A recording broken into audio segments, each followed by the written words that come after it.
Keep moving on, keep moving on. Life is this way. Keep moving on, keep moving on. Every day. Brother, mind what you do and how you treat your fellow man. If you're like me, you try to live the very best that you can.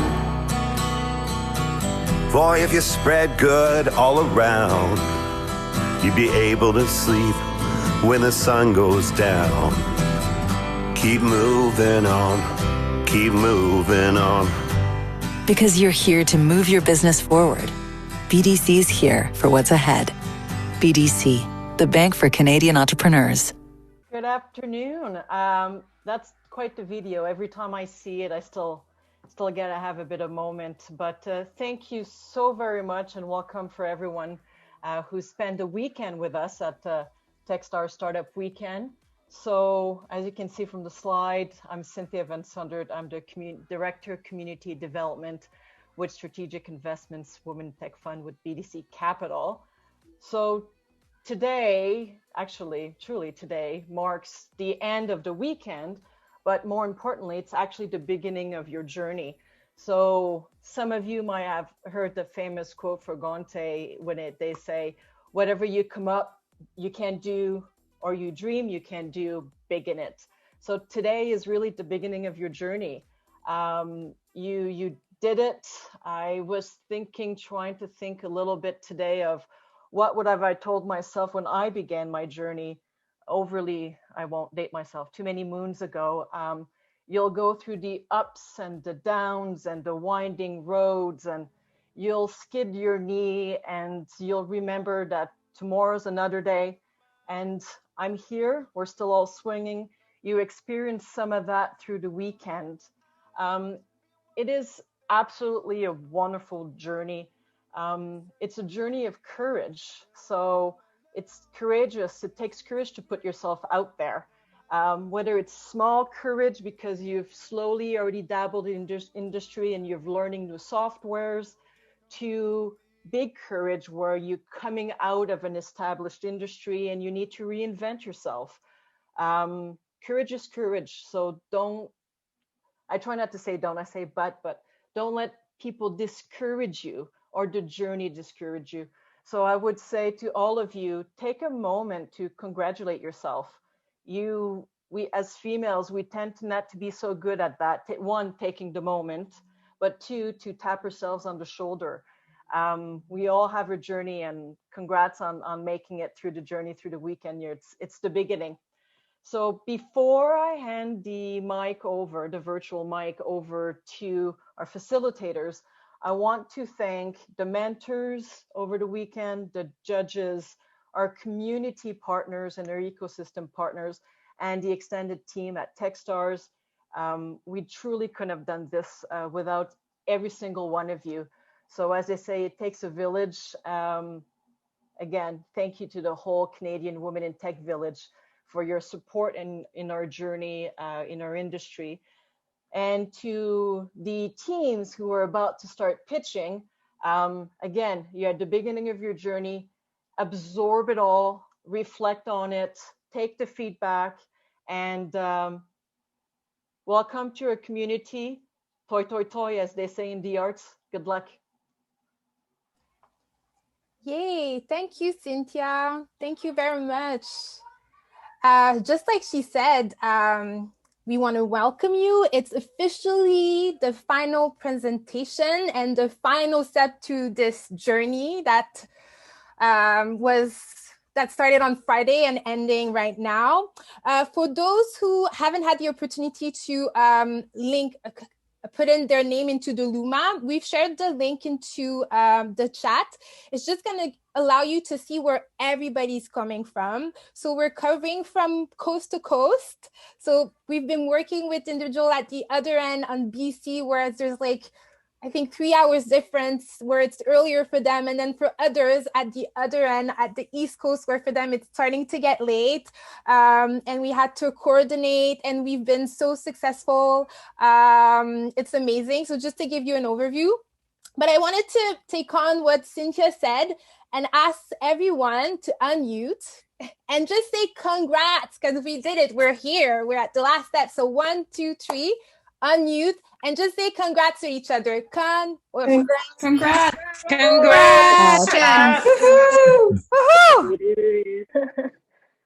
Wonderful. This was such an amazing weekend. We were so honored to facilitate this weekend, me and Patricia, and to meet all of you, to have the great generous input from the mentors and the judges, and of course the amazing sponsors. And again, this is such an inspiring weekend with women, mothers, sisters, breastfeeding their baby, building a company, cooking and building a company, hiding in the closet and building the company, overcoming the imposter syndrome and saying, no, I'm going to do this, sticking around no matter what happened in their teams, and staying there. So congratulations to all of you for showing up, for putting the work, and for graduating in an hour or so from Startup Weekend, from Techstars Startup Weekend. So again, wonderful, everyone.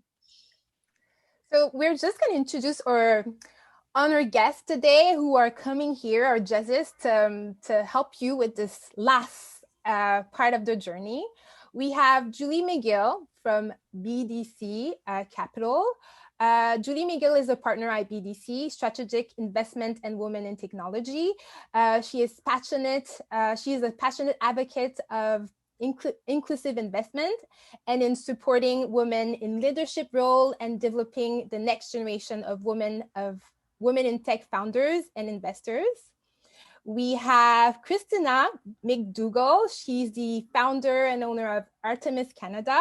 Christina, Artemis Canada is a boutique executive search firm exclusively serving Canada's innovative economy. Christina has been working in recruitment and in tech industry for more than 20 years and has worked with some of Canada's most exciting and successful tech companies.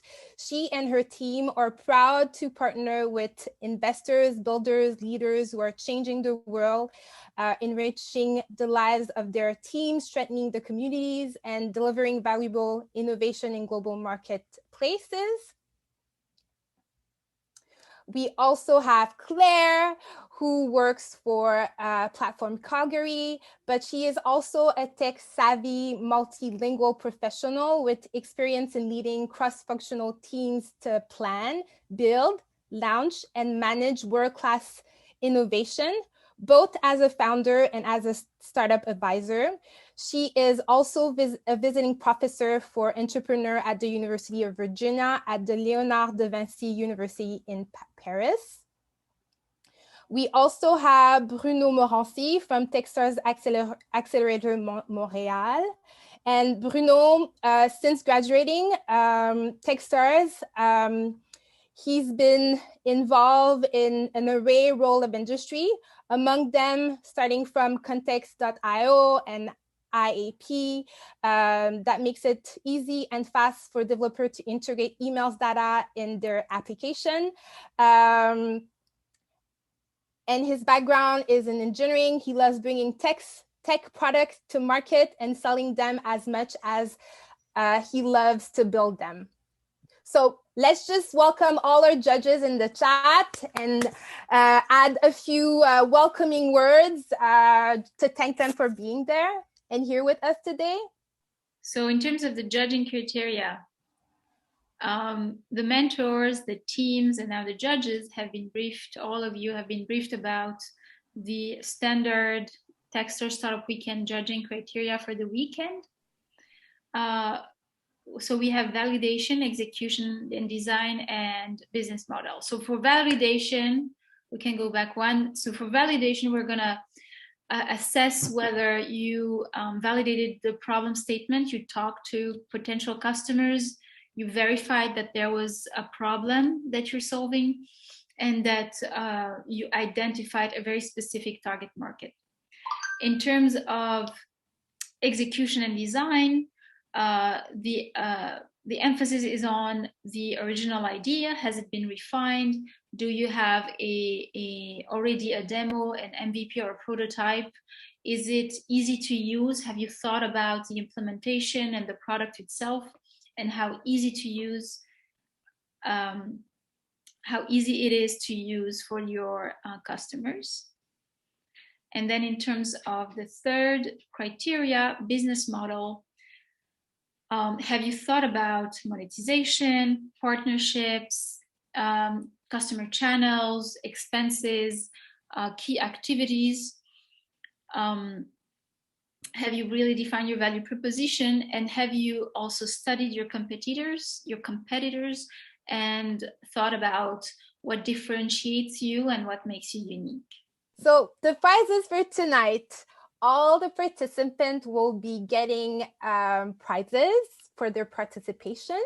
So they will get Canadian Women's Network 6-month complimentary membership. They will get also from BDC Capital's Women in Technology Venture Fund a 6-month membership value of 150 USD. Startup Women and Entrepreneur Network is also giving them a 6-month complimentary membership. For the top 3 winners, they're getting the same price, but instead it's going to be a year length for each prize. And also BDC, instead of $150, it's going to be $250 USD. And the first place, in addition, is getting from the Founders Institute a $1,000 waiver to their next Founder Institute virtual program. And Agora IO is giving them 1 million credit towards, they have different apps where they can use it towards too, as they're building their company. And this is it. This is what they're getting tonight for their participation. And this is what the winners will be getting. So how it works, we will present shortly the pitch that were recorded. It's a 4-minute length. Then right after each video, the judges will invite the team to be available, and then the judges will ask them a question for a period of time of 3 minutes that we will monitor. And right after that, while we continue with the presentation, we'll bring the judges into a separate room, and we will deliberate to select the 3 winning teams, which we will announce once it's done. So this is a pitch order for the team and for the judges, just to know. So we're starting with Toolkit, followed by Women on Chain, ShipStart, Med Online, Tele-Health, Blawesome, Arctic Farm, Waddame, Tiza, Nomi, and Green Year Lab. And we're starting. So first team.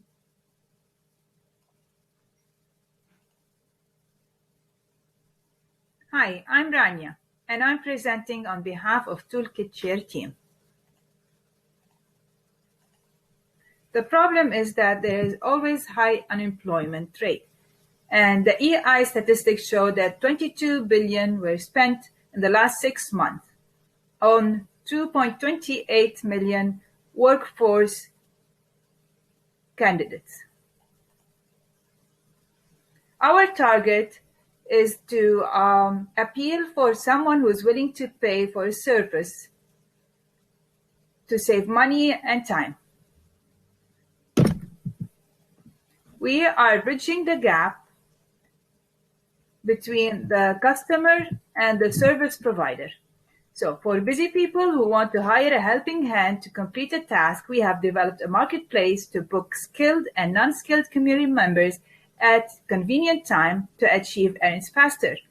While on the other side, we're connecting service providers who are people unemployed and want to have fair earning and market price. In this pyramid, we can have access, flexible time, and supporting community because that's what makes us better when we grow economically.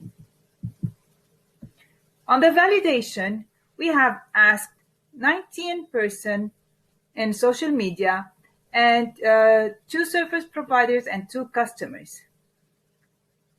So depending on the skill required, they would either reach for a friend or not, but 50% of them would hire someone or search online for that person. This gave us a validation about the concept, beside the fact that there are competition who's been in the market for so long, like Kijiji, Craigslist, and recently TaskRabbit and Angie's List. This demand and supply always affects the price range and rates. So we are producing this new product for existing markets. We are asking partners to invest in creating the ripple effect by redirecting some dollars into a pool to balance market price and keep it fair. For example,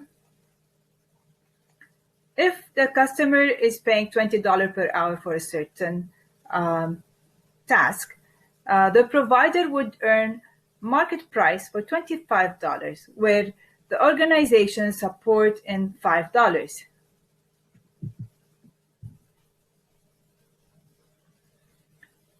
As a team, we have first-hand experience on the subject matter of unemployment and finding sources to support economic survival. So we have brainstormed into this idea, and we feel like we can be a part of the team leading this as a concept. So this is how it would look like. And this is a small design about how from a customer we can choose on the website, either filter it by skilled or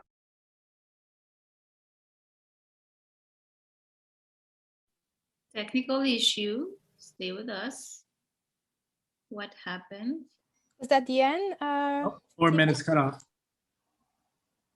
Okay.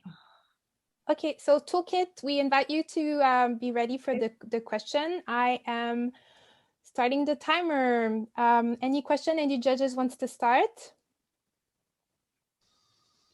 Where does the $5 of organizational support come from to augment the amount the customers paying? Yeah, so this is where the partners will come into play, into putting money in a pool, and that would eventually support the community. So it could be part of funding grants. I'm sorry, the slide did not show, but I have a full business plan. So I'm going to read from that. And it says, grants, unemployment organization budget, 5% transaction commission, maybe advertisement on the marketplace, subscription for customers, and even donations, like people can donate a service fees. Other question? Yeah, Rania, first off, thank you for your presentation.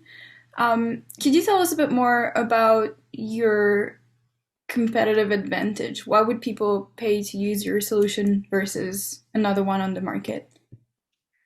So with all the fair trade that's happening around the world, we also need to treat our local market fairly. So it's not anymore about what's the demand and supply and the prices that are driving the market. It's about being fair. And that's why we only targeting unemployed service providers, because we want to uplift their extra income and keep them in the loop where they will be updating their skills, staying in the market, networking, maybe growing as a in that field. So the advantage is more of a social economic than an financial by offering a cheaper product. Tanya, one question. One of the biggest challenges with marketplace, such as what you're proposing, is getting started and having two sides being present at the same time. Curious to see what you're thinking into bootstrapping this to have a good enough supply, good enough demand at first to present each other. Yeah, so and there is a need now in the market that no one is filling, and we want to have that as a penetration strategy where, for example, people who are above the age of 70, they are not aware how to use technology to book their vaccination. So this, we can promote it for as a first product. And then we will expand from there, maybe for seasonal camping booking, for anything that could be not available at the competitors' end. And then we will grow it into geographical areas where we can, according to the zip code, recommend either a handyman or a swimming instructor and so on. Thank you, Rania. It's been 3 minutes. Thank you very much. Thank you, judges. It's time for Women of Change. Hi, I'm Marley, and we're Women of Change. At Women of Change, our mission is to change the hiring process by curating a pool of diverse and talented individuals to promote the diversity, equity, inclusion, and belonging strategies across organizations who are looking to diversify their workforce. Now, our solution is to connect the highly qualified, diverse, and talented professionals with organizations who are looking to diversify their workforces. Now, we know that individuals of diverse communities and women are amongst the hardest hit during the global pandemic. And women are often make as little as 62 cents on the dollar when compared to their white male counterparts. Finally, while women of color represent 17% of entry-level roles, only 4% of them advance to the C-suite. Now, we know that diversity matters. Diversity allows for companies to venture new markets, exhibit higher profits, and reach their financial goals by up to 120%. This is a $15 billion industry, and we are ready to make our mark. Now, we propose a two-sided marketplace where we have both the business-to-business aspect, where companies are looking to find diverse hires, as well as a business-to-consumer aspect, where diverse hires are looking for these advanced level careers. Now, for our MVP, we plan on having a landing page that will allow individuals to provide us with their contact information, such as their name, phone number, and email, and one of our recruitment agents will go ahead and contact them to collect additional, such as their education and their CVs. For companies who are looking to hire us, we would request their company profiles and their job descriptions. Now, our competitors would include the top 3 recruiting websites, Indeed, ZipRecruiter, and Glassdoor. However, these would be our indirect competitors. Our direct competitors are diversity-specific recruitment websites, such as diversity.com, PDN Recruits, and Black Career Network. However, based on our market research, we found that these 3 recruiting sites have not yet made it to the top recruiting websites, and that's where we plan on bringing in Women of Change. In addition to this, we've done additional market research. We were able to gather information from an interview that was done with one recruiter who's within the tech industry. And what she mentioned is when she's trying to fill the roles with diversified talent and she looks into her own network, that there's very little diversity. And when we looked at consumers and we completed a survey, we found that 50% of individuals feel satisfied within their job. However, only 33% felt they had the opportunity for career advancement. And 66% of diverse hires stated that they would be willing to use a recruitment website similar to ours. Now, for our revenue streams, we would be planning on focusing on the business-to-business aspect. We have 2 potential options. One that is a pay-per-service and one that's a membership. Our pay-per-service would be for startups, whereas our membership would be for individuals who are larger enterprises. Now, our go-to strategy includes Phase 1, continuing to do our market research and initiate engagement through social media. We would then like to actively recruit diverse hires in DEIB-focused organizations. And finally, by January of 2022, we plan on launching our beta program. Wonderful, wonderful. We invite the team to be prepared for question. Is there a judge that wants to start? Oh, I can. Oh, go ahead. That's okay. I can start. This is my jam. So curious sort of whether you've mentioned that your competition is recruiting websites. Do you see agency as an area of competition as well, or potential for partnership? We just started this this weekend, so truthfully we are only in the ideation stage, so we would be open to anything that would promote and grow our purpose, which is to get more marginalized communities in more executive positions. So for sure, whatever it takes, that is our goal, is to make a change and have an impact. Thank you. Thank you. Claire, you had a question? Yeah, that was actually part of my question. But maybe if you could elaborate a bit more about how will you acquire a bigger part of the market compared to those other agencies that are focused on diversified workforce? I will answer because I don't hear any mic. So we would be actively recruiting via the colleges and universities, not only their graduates, but also their alumni. And we would be reaching out at trade shows. We would be looking at postings and reaching out to organizations making those postings and connecting with their hiring teams. We would be proactively searching out both employees looking for advancement in their careers, as well as organizations. So we wouldn't be waiting for them to come to us. We'd be actively looking to make change. I hope that helps. Okay, thank you. I have another question, but maybe somebody wants to go ahead. Nope. I guess my other question is, what do you see right now as the biggest risk for your business going forward? Maybe competition in the market that has already got some traction. We haven't had the opportunity yet to even try and build traction. So we have not engaged in having a lot of risk, but we have a lot of confidence that with our passion, we would be able to make change, because that is what we're driven by. I hope. That's wonderful. That was Women of Change. Thank you very much. Today I'll be redefining logistics. ShipStart connects shippers to full truckload carriers via its online platform. We are the first one on the market where the shipper can see a map of all the trucks in their area and instantly book a driver for the shipment. Once booked, the truck driver is automatically fulfilled and dispatched to the shipper's location. On average, a shipper will spend 2 hours securing a truck. Let's take one of our customers, Pretty, in Mississauga.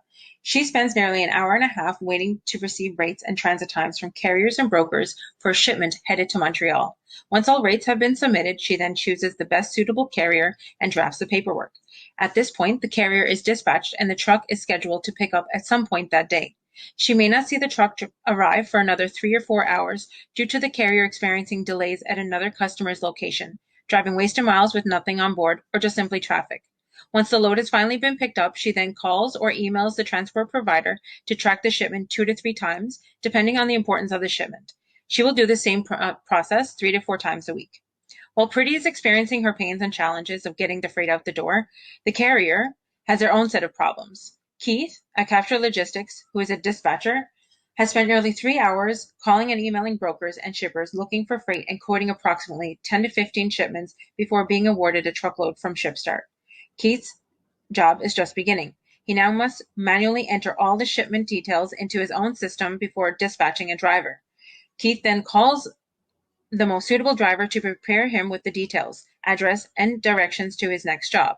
Once the truck driver arrives at the shipper's location, He then gets loaded and starts his journey to the final destination. Keith can now start arranging the delivery with the receiving party and relay back the driver the information. The driver finally delivers the freight and sends back the signed proof of delivery to Keith. Keith has to now start the process all over again and find his driver another job. We come with a solution. We're going to address the real pain points with our online platform that's going to connect both parties. We're going to do it with pre-negotiated rates and put the shipper in the driver's seat for the very first time and have them choose the driver and not the other way around. With pre-negotiated rates, our driver can simply turn their application on and be visible to shippers in their area who are ready to ship to destinations they have already agreed upon. Shippers can automatically book the closest truck to them, and carriers can be instantly fulfilled. By doing this, we will significantly reduce the time it takes for a shipper to secure a carrier and eliminate the carrier's time spent bidding on shipments.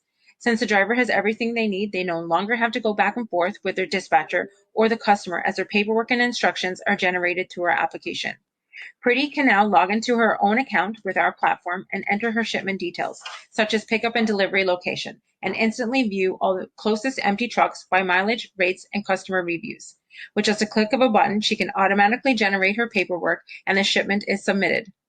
Let's not forget about the carriers. The drivers at Capture Logistics can now simply turn on their app to show their location, and once a shipper selects them for a job, they will be notified and automatically fulfilled. All the driver has to do is acknowledge the shipment, and it will conveniently provide them with the directions to the shipper. Transportation is the backbone of our economy at a $40 billion industry. We feel as though it is a large enough market to start in, but ultimately we plan on crossing the border and operating in the U.S. market as well. Our revenue model is very simple. Currently, on average, brokers mark up 15 to 20% on the rates that the carrier has provided. We expect to launch with that same markup, but we believe that shippers will be drawn to ShipStart because of our efficiencies. We will eventually be so efficient within these lanes that we will be able to drive our costs down with increased volume as our goal. We can also see that eventually we can have some recurring event revenues from monthly membership fees from carriers that will use our system for transportation management system integrations. There have been few technological advancements in the industry thus far. There is no reason for paper and phone calls to continue being used as their primary tools. Logistics shouldn't be an issue for a simple pickup. There are a few companies that have tried to introduce technology, but the way they're doing it is not really solving any issues. It has taken some time, but we've figured it out on how to solve our customer pain points. This is how easy shipping should be and will be in the future. As self-driving trucks enter the market, we will be prepared to dispatch them. Wonderful, wonderful. Stephanie, if you would come and unmute your mic. Judges, does anyone wants to start? I think this is really interesting. Could you maybe just give me a little bit of your background in shipping to help me understand like the how you figured out the logistics here? Like, sorry, continue. Yeah, sorry, no, go ahead. I've been in the industry for 13 years as a freight broker, and have noticed the holes and the opportunity here. Okay, so is this? Do you see this as just tech enablement of the process as it exists, or is it an advancement of like a simplifying of what's a complicated process? Yes, so I think that this is very innovative because thus far carriers are reaching out to customers and brokers on load boards or just cold calling. And if we can actually see where they are, if they can turn on their GPS location, it'd be much easier and quicker to get the freight off the dock as a customer, as a shipper. Like, as close to Uber for freight as you can get. Pretty much. And actually, okay. Uber Freight does this completely opposite to what their platform is with actual luxury vehicles. So they, in my opinion, missed the mark on that one because they're not filling the void of late pickups. And Uber tried to put the technology in because they have the technology. Convoy and LoadSmart and ABF, all of my competitors all do it the same exact way. So that's why I'm kind of flipping the script and putting the shipper in the driver's seat. Thank you. Stephanie, one question. I think you obviously have incredible domain knowledge and deep understanding of that from your experience. I'm curious, since one of the judging criteria is around customer validation, but I'm curious to see, talking to shippers or talking to carriers, what type of validation or what type of questions confirms that this is indeed a tooling issue rather than a lack of supply, say from truck, which puts the power of in their hands, and because one of the solution proposes flipping the power into ship fixed rates, and so I'm curious to see input from other people other than your own experience. Over the weekend, have you had the chance to maybe interview or get feedback from other people based on the proposal that you're bringing up? Yes, absolutely. So I've interviewed 3 of my current customers, three of my current customers, and 3 carriers that I use weekly, and they all have the same issues. All of the customers are constantly waiting on the dock to get their freight off the dock, and all the trucks are picking up late, and they never know when they're going to be there. So instead of bringing a truck all the way from the east end to the west end, why don't we use a truck that's already in the area and just dispatch that one instead of dealing with traffic, dealing with a plethora of many reasons why it would take so long to cross the city. And same with the carrier. The carrier is constantly bidding on freight that we already know the rates, and the rates have been the same for the last 20 years. So if we have pre-negotiated rates, we can just simply connect them with the shippers. Thank you, Stephanie. We've reached our 3 minutes Q&A. Thank you very much. Thank you for your question, judges. Med Unlike Tele-Health right now. Hi, everyone. My name is Diksha Shukla, and I'm representing Team 7, Tele-Health, a team that represents 4 women with diverse background. Sharm is the founder of SwiftSense Healthcare IoT startup. Haley specializes in aging in place and is the founder of Med Online. And I work in providing remote care for patients. So all of us here are in healthcare and show passion for digital healthcare. Anne started off our meeting by asking, what is that one problem that you wish you could solve in our healthcare system, and how digital healthcare can bridge that gap? And one thing we all agreed on was accessibility. Whether it's long waiting times in the walk-in clinics or the ER, language barriers, or even waiting just to hear back from a specialist. We have to wait hours to see a doctor. We then asked our family and friends and realized that they face the same problems. This brings me to a problem that Canadian population currently faces: easy accessibility to doctors according to patients' convenience. Our solution for this problem is Med Online. Med Online is a digital healthcare tool that allows you to skip the waiting rooms and long waits and allow patients and doctors to provide care according to patients' convenience. We have Anne here who will introduce you to our product. So before I dive in and introduce you to our product, I wanted just to touch on why is it time for telehealth. There's been some changes that enables us to now start utilizing the telehealth. One of them is that our seniors are using more smartphones and technology. Over 69% of 50 years old and old, they own a smartphone and they connect with families and other people through that. 46% of Canadians use consumers use mobile shopping. In the legislative side, there's been changes where now you can bill OHIP card for video sessions and phone calls. This enables the doctors to actually go and seek out telehealth solutions. This is a sneak peek of what we have. We have an app that is compliant and both on iOS and Android version. You can access the app through the tablet, through laptop, or through your mobile phone. This would be preferable for the patients. As for the doctors, usually they love using their desktop, and it will enable them to integrate our solution with their EMRs. So we have a web portal to cover that.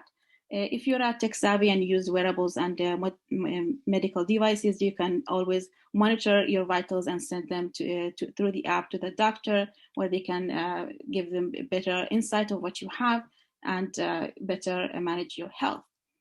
Working in the space, there are several companies such as Tele-Health, CloudMD, and Maple. That's the hottest name in the space. Our distinguishing or our advantages are that we don't hire our doctors. This is a marketplace. A doctor can use our app to complement their clinic, not as a substitute of whatever EMRs they are using. Because we don't hire them as employees, it's easy for us to scale up and to adhere to more patients and more doctors in our app. Another option is that all these competition, they don't have Tele-Health as something that's focused. They have other solutions like EMRs, clinic management, and etc. This will enable us to focus only on our technology to give telehealth and give a better solution with a more advanced technology, whereas it's hard for them to update because they have focused on other things as well. To achieve our development goals and to go to market, we would need to have more funding. This is why we have thought about what else would we need other than development and upgrades. We would need to cover our marketing and business development. We would need to cover our admin and general costs, licensing and startup costs. We have payrolls so that we can be able to hire more people that can help us to help others. This is just in a nutshell our project. I hope you can assist that in that. Thank you for being with us. And let's talk if you have anything. Wonderful. Med Online, Telehealth, please unmute yourself. Judges, any question? I had one actually very similar to Bruno's question before, is like over the weekend, have you talked to any doctors or to any patients, and what did you learn and what did you validate through those discussions? I actually been working on this project for a longer time. I have more robust validations that it's been done, and of course we identified that all stakeholders in that Tele-Health have challenges to be solved, but due to the fact that we don't have enough time here in this weekend, and I wanted my colleagues' input as well, we focus only on the patient side. To validate, we have spoken to issuers, we have spoken to people in the government, we have spoken to patients, we have spoken to staff of the doctor and to physicians themselves. We wanted to know in the doctor's daily flow what is the things that are missing, what is the interactions between all these stakeholders, and all through developing the app we have feedback that we gathered, and then we sat down and we generated from that feedback whatever tweaks we needed to do, and then we came back to the developers. And again, our app actually is not an MVP. It has been already 4 versions beyond MVP, but we discovered that in Canadian telehealth adoption, through our research, that Canadian doctors are change averted. So they were not satisfied with only the simplest feature. They needed something to be as close to their EMRs as possible. Can you expand a bit more on your decision to not replace the EMR and go with the marketplace? So if I understand correctly, a doctor would have its own telemedicine platform and that they have bought for their clinic, and you would come in and provide additional patients. How did you fit between the two? Yeah, I think it's the other way around. First of all, medical history records, the EMRs, they exist here in Canada, and each province would have 2 or 3 of them. We are the biggest, in Ontario, the biggest province, and we have 7. Each company came in and they thought they can solve the problems. They did not consult doctors in the proper way. They did not consult the staff beyond the doctor who does most of the heavy lifting of the clinic management, etc. And they only focused on how to do things as the software, how in technology wise, and not from the user end. And from my background, I am from the telecommunications sector, and I do have experience in telehealth, but that was my most experience. And over there, I was used to when you start a project, you look at the whole picture and try to do things out of the box, and to do things and in a different way in order to discover why other people did not succeed. So our focus of not going to another EMR is because of the fact that none of these EMRs talk to each other at all. There's no integration for the existing telehealth solutions with those EMRs. And instead of wasting more money on that, we wanted to solve the solutions from the human side. So we focus on pure telehealth that will enable us with a little tweak, once we have all our features in our next phase of the app, to do automatic integration. I don't know how familiar you are with other softwares that do the same. I could name one of them, which is HRM, that enables to have connection between, for example, the hospital that the patient was admitted to and their family doctor, and they send a report after the release of the patient to the doctor through that. This is a very unique idea also that none of other companies are doing. And the minute I discovered what HRM means, and I immediately had like a bulb light going on, and I said, okay, this is my way of connecting and bringing the future now, because telehealth adoption was expected to be happening 10 years from now. And due to COVID, it has been accelerated, but the technology is outdated. It existed for 10 years. This is the first time that government is actually allowing for doctors to charge for those kind of sessions. And so this is why they did not have a proper technology, and we wanted to focus on that part. Thank you, Anne. It's been 3 minutes. I'm sorry. Sorry for interrupting. Just to be allow the same time for everybody. Thank you very much. Thank you, judges, for your question.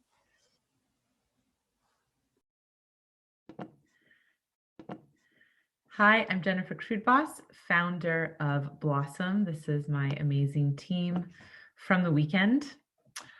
Blawesome is the result of two problems that I discovered while doing my master's thesis and thriving under stress at work, as well as 10 years in the field running my corporate wellness business, teaching mindset and meditation and movement in schools and hospitals and offices. This problem is that current social media contributes to anxiety and people use it thoughtlessly. This problem was very evident when I was working at the Children's Hospital providing complementary care to teen girls with eating disorders. Many times the teens would cite body comparison on Instagram as one of the factors that aggravated their disordered eating. They described how terrible they felt because they didn't have influencer status curves. And in normal, unregulated current platforms, you can find pro-anorexia tips, instructions on how to tie a noose, and other detrimental content. One of my psychotherapist colleagues, who's also passionate about this subject, works with suicidal teens, and told me that they feel like the guinea pigs and adults need to step up and do better in providing social wellness options. There is a huge need that you can see of people that are interested in feeling well. This is still one side of the problem. The other side, the second problem that I discovered from being a consumer of wellness, is that I usually hired coaches through word of mouth. And one day I wanted to hire a coach, but I had no leads. And Googling led me to directories, and it was hard to discern if the coaches were even active. And meanwhile, all of my colleagues in the wellness space, yoga, meditation, movement, were spending so much time marketing themselves on Instagram and Facebook when they would rather be doing what they love, which is helping people. While I was staying in an Airbnb and using Upwork, I had this thought, why isn't there a dedicated marketplace to wellness professionals? Now is the time, let's go back here. Now is the time for a holistic well-being marketplace. There are 100 million people just in US and Canada with a diagnosable mental health problem. And these numbers go higher when you consider undiagnosed and the languished people. So there's a huge, this is a huge population, and there's a gap in serving them. So Blawesome is the solution. As you can see here on this slide, wellness professionals can create, share, and sell their services on the Blawesome platform. Blawesome offers a modern online community for people interested in learning and sharing wellness and relationship and business tips. Our competitive advantage is our brand, our proprietary algorithms, holistic matching, and science-backed transformational change tools. We use a marketplace revenue model that makes it affordable for wellness service providers and consumers the more they use Blawesome. This is our competitive advantage. Sandvelo, Wizdo, and Noom are the closest people in our market, but none of them are a marketplace. We are the holistic hub for meaningful and positive interactions between social wellness users and wellness providers. Whereas these other apps is more about the user interacting with the app. We facilitate true connection between people. This has been our journey thus far. And our long-term vision is that we'll be the most trusted and widely used personal growth network in the world. So we invite you to join this important movement. Join us today. Thank you. Wonderful. Anyone from Blawesome, unmute your mic. Judges, any questions? I'll ask one to start. Thank you for the presentation, and clearly you're very passionate about this topic and the people affected. So I think that empathy for your client is really important. How will you deal with sort of assessing quality of coach or wellness professional on the marketplace, so for the customers coming in that they can feel like they're in a trusted, safe space? Yes, that's a great question. We've gotten that question a lot.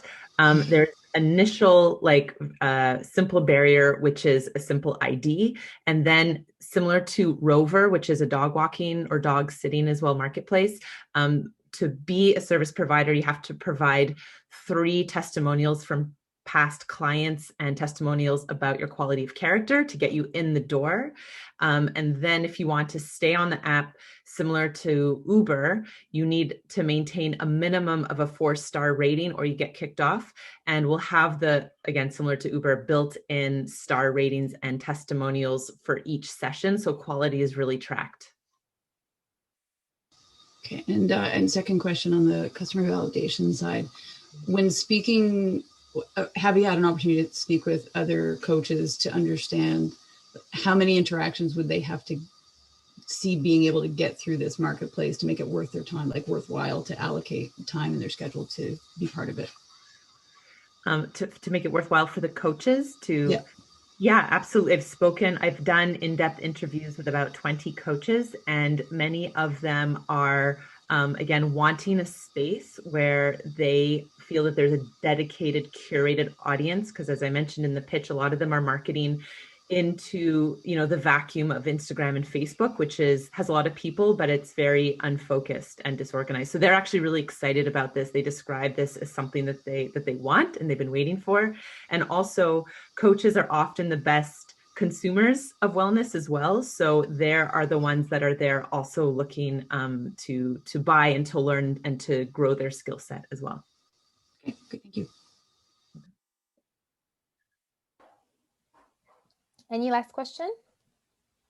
Yeah, just a question about the customer acquisition strategy. Obviously, as the marketplace, and I think Bruno mentioned it before, you've got 2 groups to develop for this to all come together. What does that look like? Absolutely. So our demand side of things is that we're going to be running our marketing, doing contests and giveaways to win free coaching sessions, free healing sessions. And we're working with a targeted group of people on the supply side to start providing those. And we have a street team, and we've been going like person to person, door to door, really building it up like that on the supply side. Wonderful. Thank you, Jennifer. Thank you, Blawesome.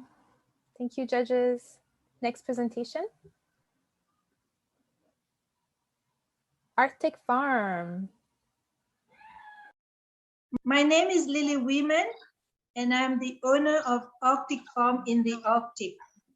We have suffered from food insecurity all the time, and these days we are about to starve due to the air cargo staff not working because they got COVID, and the warehouses and freezers are being disinfected. I propose to use plexiglass greenhouses, solar powered, to produce food and sell electricity to the grid, like Arctic Farm that grows cannabis in Yukon. We have no competitors, and we have the Northern Stores and Arctic Co-op network to sell our produce. Coolit Energy Corporation will buy our excess electricity in order to move from diesel and green their power. The garbage from the crops will be composted. This is an example of circular economy where nothing is lost or left to pollute the planet. Arctic Farm will train young people in a new field, enabling them to get work. Being a healthcare worker myself, I'm aware that food insecurity affects people's physical and mental health. With a healthy population, we are bound to save healthcare dollars. I am seeking 2 million Canadian dollars to pay for equipment installation and staffing needs to start the indoor farm. The ideal funder could be Bank of Development of Canada venture capital, but could also be from private funding, from those who believe in solving the food insecurity issues and saving the planet. If you want to contact me, all the information is in the PowerPoint presentation. And thank you for listening. Thank you, Lily. That was amazing. If you would unmute your mic and get prepared for the question. Lily, are you here? Perfect. Yeah. Perfect. Judges, any question? I'll hop in with one. Thank you for your presentation. And I used to live in Yellowknife, so I've spent time in Nunavut, so I know the challenges of getting food up there for sure. So I'm curious about the unit economics of pick a head of lettuce or something like that, like with the cost of the equipment and all the operating costs, like by the time it gets into the grocery store, is it going to be a comparable type of product to, the head of lettuce that got flown up there, albeit it'll be wilted by the time it got there, if it can even get there? Or do you need to subsidize the cost side to get it to a price point that a local resident would pay for it? I'm just trying to wrap my head around that piece of it. Yes, but I can you hear me? Yeah. The problem is not just about what we get, it's the quality. I remember 6 years ago when I moved up north, but the food was like the produce was good for garbage, and that was sitting on the shelves. I lost weight the first year, but about 2 years after I moved up, the quality of food has slightly improved, but it's nowhere near what we have down south. And food up north is subsidized. We have subsidy from government. Most of our food is subsidized, even those coming from down south. So we should be able to be competitive, and the quality would be second to none, because it would be right from the farm to the shop within half an hour. So it is important that we shouldn't look at that issue from just monetary perspective, because the subsidy will come from government. We will be able to make it. But it's more about the health for the people, the quality of food that we eat, because this has a very deep impact, and it creates other jobs. And we also produce electricity, because here we don't use regular electricity, like we don't use hydroelectricity or anything else. We use diesel, which is very bad, like heavy oil. We shouldn't be using that. Nobody produces electricity around other than us.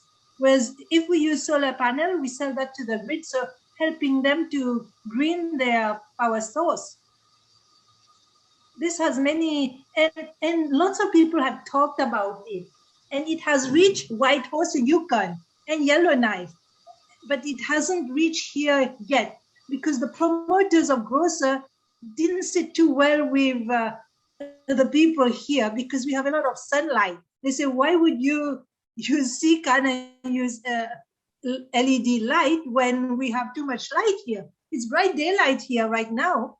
So, but then I thought, I have a friend who has a greenhouse, And his is really good, but his is not commercial. He has a big one in his backyard. He pumped the heat out of the house to heat the greenhouse. But he doesn't use solar panel, but it works better. There is one that is non-profit, the Greenhouse Society, but this is not for commercial. It's not commercially viable. In summer, we can all go there like a community center and play around with the produce. If I feel like watering, I water. If I don't, I don't. And they die. Nobody cares. And they got a lot of funding. We've reached the 3-minute mark. I'm sorry for interrupting. Just to be fair for everybody. Thank you, everybody. Thank you, judges. Wonderful. So next team, Waddame. Welcome to the presentation of our idea, Waddame, Do Business with the World, where we offer a community delivery solution. Did you know that 10% of income from Canadian households is being spent on groceries? Yet, over the 145,000 plus retailers in Canada, there are still challenges to get your groceries. Why? Let me give you our story. Our mom, here in this case Rachel, was very busy when we were young, taking care of the family, working, and sometimes she didn't have a chance to go get her groceries from our local retailer, in this case Omar. So she would use one of us or a neighbor to go get our groceries on her behalf. What problem are we trying to solve? Social isolation, environment, transportation issues, as well as the lack of time. We did a survey where 66% of our respondents say that they don't have time to get their groceries. And on the shopper side, for them to go get the groceries on behalf of someone else, it's tough because either they have to advance the money, go get the money in advance, they don't know where to get the things in the store. That's 96% of the issues that the respondent told us. The solution, a technology platform that connects consumers to shoppers, where we bring together consumers and shoppers. We're really trying to get together a community where neighbors in the local community can help each other by getting their groceries. So basically you choose a product, you place an order, the order is collected by the shopper, and then the order is delivered. Really through that user experience, democratization of delivery, and most importantly, that social impact, helping each other, aider son prochain. This is really the purpose of Waddame. So the consumer would have access to shoppers through a simplified, secure, and easy delivery service, while the shopper could get additional income and also that social interaction with their neighbors. When you're looking at the competition, the biggest drawback is that minimum purchases, where you need to buy minimum $30 of groceries, and on top of that, you need to add fees and membership.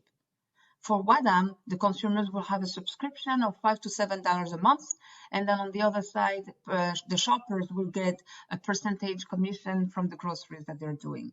And again, something that we want to point out is that social interaction. In terms of channels, they'll be using our platform and application, website, social media, and advertising through partnership, and then that customer relationship and experience through a personalized community engagement and trusted partner through Waddame. Right now, our go-to-market strategy is to start small but right through a small neighborhood in Laval, where we're already using a WhatsApp and a Facebook group, where people are already talking to each other when they're going to a bakery or a local retailer to get some groceries for their neighbors. In the short mid-term, we'll try to do that for the Grand Montréal, Quebec, and then long-term, Canada and international. So the team behind Waddame, we have Diana Badian, who's the CEO and founder, myself, Miriam Dian, who's the co-founder, and also sister of Geneva. And then a big shout out to Priscilla, who joined us this weekend through Techstars. We really thank you for listening to us, and please feel free to ask us questions. Thank you. Wonderful, Waddame. I will ask you to just unmute your mic and get prepared for the question. We are here, ready to answer questions. Wonderful. Judges? I just have one question about the revenue model. So understand it's a subscription-based revenue from the customer side, but so the shoppers would earn a percentage that would be paid by the retailer, if I'm understanding? By the consumer. Okay. Yeah, by the consumer. So really there's a subscription. And let's take an example. I want to go to the bakery. I don't have time. I want to buy a baguette for $3. So on top of my subscription, I would pay $3.50. And out of the 50 cents, you would have a percentage to the shopper and then a percentage for Waddame. Okay.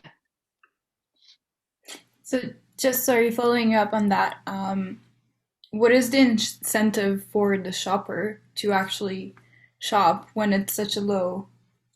So for us, really, first of all, I think the incentive is really that social interaction. We want to break this down. If we learn something from COVID, is that, social isolation. So we want to have a technology tool that will help, that community engagement. So within a neighborhood, some people don't care about, getting a few cents per here or there, a few dollars. But that social interaction where you can drop off some groceries to someone elderly or a stay-at-home mom who cannot get out because she's taking care of her babies, you can chit-chat as you drop off some of their groceries. Just quickly then, the little story behind Waddame, because I heard Waddame, it's Waddame. I'm sorry, it's Waddame. No worries. I heard it in the video. Waddame comes from a from a dialect coming from West Africa, which means do it from me. So really the story behind all that is when we were young, our mom would ask us in our native language, do it for me, go get, a baguette, go buy a pint of milk or something like that. So that's the story behind the name, Waddame. Thank you, Mariam. Merci, Mariam. Merci. I guess there's no other questions, so we'll just give a few seconds and then we'll start the next team's video. One last time, this was Waddame. This is my attempt to correct my mistake by not pronouncing your team's name properly, Waddame. Next team, Tiza. Okay. Welcome, we are Team 12, and we're presenting Tiza, experience a new way of teaching. An easy-to-use no-code tool for teachers to customize learning content for students. The problem that we found is that incorporating fun, interactive, and technological educational tools in classrooms are either too costly, unsafe, or too complex. Tiza is a safe and affordable augmented reality solution for the classrooms, which requires zero coding to make learning fun, interactive, and easy. We want to make AR as easy as 1, 2, 3. So this is a quick demo that we created. So a teacher would come to our website, and if they want to create an AR experience, they just simply click Start Creating, and then they can select from our templates or upload their own assets. They would simply then just click Publish, and a URL would be generated for them with a password for additional protection. And they can simply share it with their students. Our product is in a value proposition of 4 pillars. We want to make it simple, we want to make it affordable, we want to make it safe, and we want to make it fun. Our go-to-market strategy, we want to go from freemium to premium model. So we would approach initially teachers associations and parent associations, and offer them a 30-day trial to test our platform. And then from there, we move to a tiered pricing strategy after the 1 month. And then with the increase in customers and the addition of features, we then can move to a premium pricing implementation. This is the current competitive landscape. We have platforms like Spark AR from Facebook, which they made it easy to create AR experiences. However, in order to access those experiences, people would require a social media account. So, kids and social media, you don't necessarily want a 5-year-old or 6-year-old going into Instagram in order to experience AR. There are other products like Flipper, for example, or other platforms that required more technical skills, or they're just simply too expensive. We are Twin 12. My name is Brenda Cardenas. I'm also Kate Cho, Jillian David, Nancy Fong, and Ruba Fatima. Thank you very much. I hope you can join us for the next Revolution in Education. Thank you.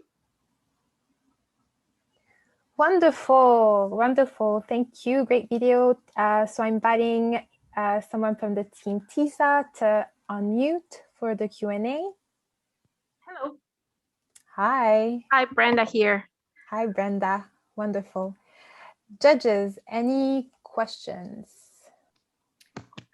Thank you for that, for the presentation. Just a question. I know with a lot of sort of tech in the classroom, the adoption by teachers and having them embrace technology is often key. What are your thoughts about getting educators excited? Yeah. With this project, what we want to accomplish is eliminating those barriers to adopting technology. Often we face that teachers want to adopt technology. With the little survey that we conducted this weekend, we found out that all of them, first of all, wanted to make their class more interactive. 60% of them were already using a digital product or some sort of digital product to make the class interactive.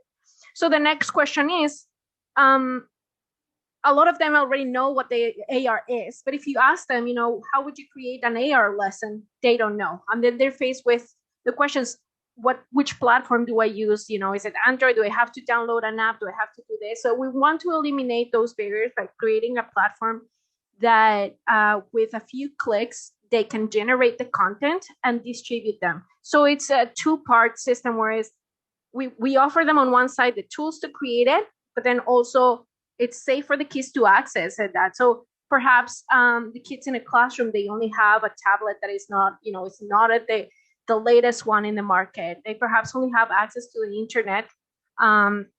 They don't have access to download apps, but they can easily go to, display the AR experience on a web browser. So our key here was to eliminate all of those barriers. And we believe that by making it easier, the teachers will be more inclined to use it. Based on the feedback you got from the teachers you spoke to, what do you see as the biggest challenge coming out of that feedback that you might not have thought of before? What we talked about, the biggest challenge would be monetization, obviously with school boards in there, and like teachers, there's costs. So that would be one of the biggest challenges. We know that initially we would require funding to create this initial demand, right? And approaching, the parents associations, the teachers associations.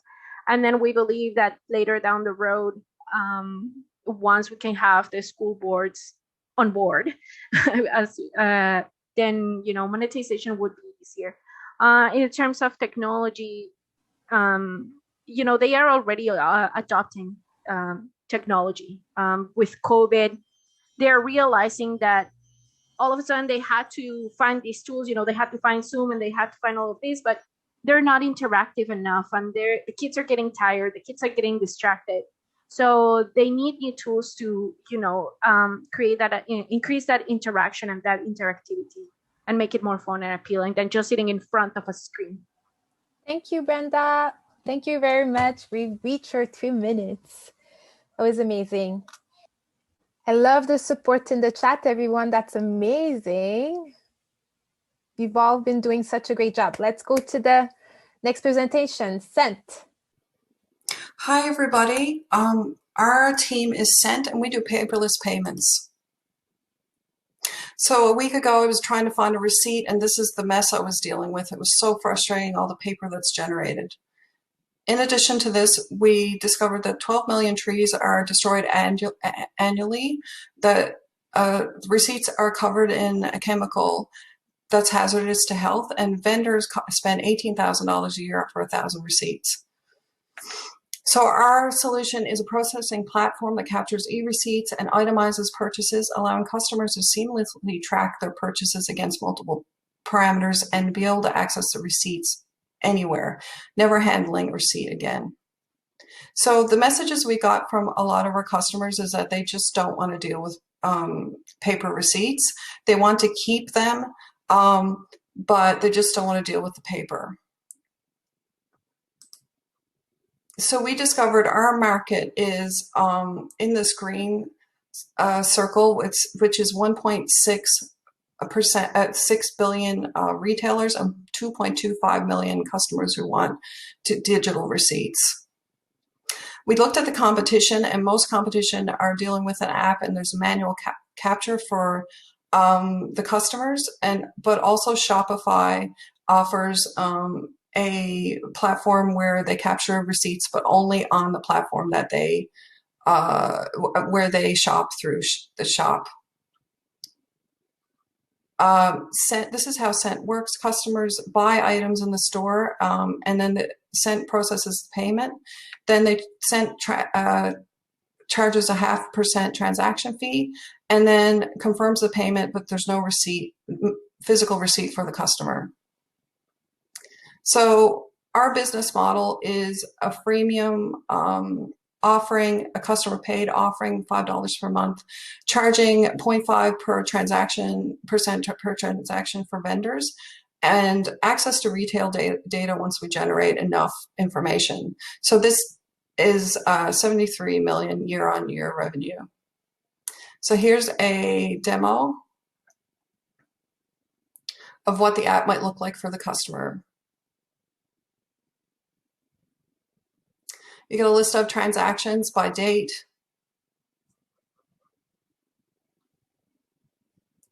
You can look at itemized transactions, search for a TV, and find a receipt.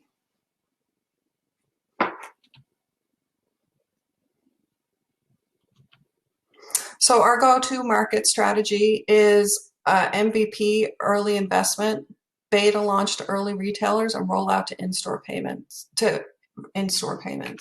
Here's our team. I'm the team lead. I have a business and process background with a couple of decades of experience. June is in Texas. She's a UI developer. Christina is in Ontario. She's a product manager, and Emily is in BC. And you can see that we're spread right across the continent, but we've accomplished so much. I'm really proud of everybody in our team. Thank you. Amazing. Anyone from Cent that wants to unmute, come on stage, answer the questions? I'm here. Sure. Wonderful. Any questions, judges? Yeah, I had a question. Actually, it's two questions. The first one is, what is your advantage compared to what a lot of shops do right now, which is they ask you, do you want a paper receipt or do you want an email receipt? And then the second question is, every click that we do virtually, every email we send, everything we do has like carbon emission. So like from that standpoint, is it actually better to use your app, or is it better to have a paper receipt? Thank you. Yeah, good question. I can take that. So the benefit of what we're creating here is we're actually managing the payment process from the time that you as a consumer buy something at the retailer through to the end when we actually process that payment and it return that okay or not okay back to the retailer. So instead of the retailer owning all of the receipts and you as a consumer having to go to that specific retailer, like for example, Shoppers Drug Mart, to see those receipts for only Shoppers Drug Mart, what we're proposing is kind of a global or open solution where, again, we're managing those payments, we're capturing the details of the receipts, and so we will have a global view of what all those receipts are across all different types of merchandisers and retailers. And then to answer your question about the carbon footprint in terms of like managing those receipts from an electronic point of view, I do realize there is an impact. We haven't had enough time to really quantify that. That would be something we'd want to dig into. It's maybe like a phase 2 investigation into this MVP.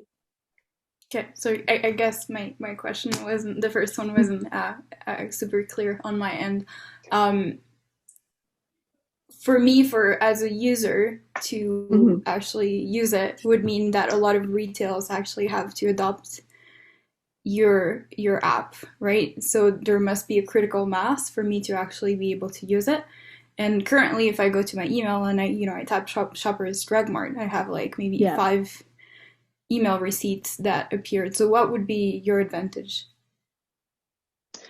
Our advantage would be that if you become a user of our app, you will be able to search for the items you bought specifically based on multiple parameters. Like, so for say example, as a customer, you go to Walmart, you spend $100, spend $50 on headphones, $20 on toilet paper, $20 on potato chips, and you want to find the last time that you spent $20 on toilet paper, you can actually search in our app for toilet paper. It'll pull up your Walmart receipt. You will not have to remember when you bought that roll of toilet paper at Walmart or what date you did. Thank you. That is, yeah. I've just got one. Do I have time to ask one more? Yes, go ahead. So do the retailers have to agree to adopt the solution, or are they not part of the process? Because for the payment to go through, I would assume that they would have to agree. Yeah, so retailers would have to agree. Right. Why would they do that? So part of our go-to-market strategy is to offer undercut percentage transaction fee. So most payment processors like Moneris or Stripe offer 2% cut of the transaction fee. So that's what they're charging the retailer to go through their systems. We would offer 0.5% to process that payment in exchange for using our system, and also in exchange for allowing us to take over the receipts and manage the receipts in our system. Have you validated that with larger retailers, that percentage? For a small retailer, I agree, it would be around that. But for a larger retailer, like a the payment processing, the fee. I don't think, have you validated that? We haven't been able to validate that. I've just been going off of industry averages. Yeah. Okay. Wonderful. Thank you. Thank you very much. Now it's time for Nomi. Good afternoon, Techstars and BDC. Welcome to Nomi Creator Lab. My name is Janine Heath, and I'm the founder of Creator Lab. My team is Catherine Truscott and Heather Sarnia. We are co-presenting our solution, which is growth for creators. The problem we're facing is pre-pandemic and post-pandemic, and all the way through, artists are starving. Less than 5% of creators earn a living wage from their business.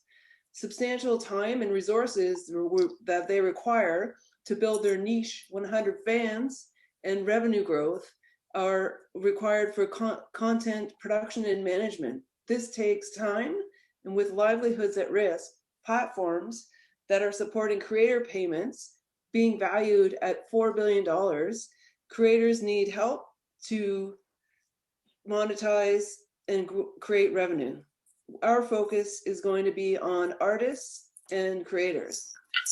The solution is Nomi Creator Labs, a collaborative platform that's bespoke to painters and visual artists for the first silo.